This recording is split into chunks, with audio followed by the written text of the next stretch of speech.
तव्हां जेका पंहिंजी स्पोर्ट्स अकेडमी शुरू कई उनखे स्टार्ट करणु तव्हांजे लाइ यकीनन तमामु घणो ॾुखियो रहियो हूंदो त पोइ कीअं तव्हां उन शइ जी स्टार्ट की तव्हां ॿुधायो त 7 हॉकी स्टिक्स हुयूं ऐं ईअं तव्हां पंहिंजे सफ़र जो शुरूआत कई पर तव्हांजी मोटिवेशन केरु हुयो तव्हां इहो कीअं पंहिंजो पाण मां उमेद रखो पिया या पंहिंजो पाण खे वठी करे एतिरा कॉन्फिडेंट ऐं ख़ुदि एतमादी एतिरी तव्हां केॾांहुं आंदी?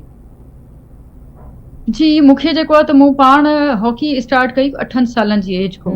मूंखे मतलब मुझी अटैचमेंट हुई हॉकी स्पोर्ट्स सां। मूंखे ॾाढी वणंदी आहे हॉकी गेम।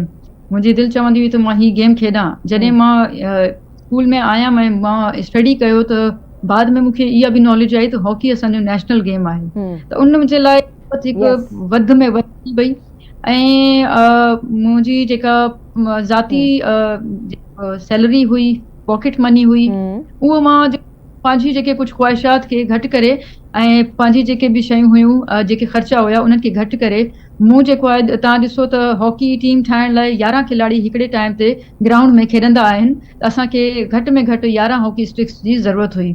उनजे अलावा जेको आहे त यूनिफॉर्म्स बि असां वटि न हुयूं।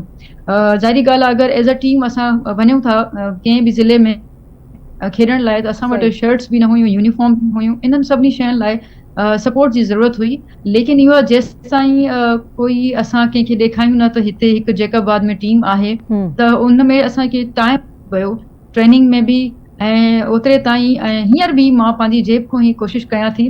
टाइम टू टाइम असां वटि इवेंट वग़ैरह करूं था त कोई ॾाढा ॾुखिया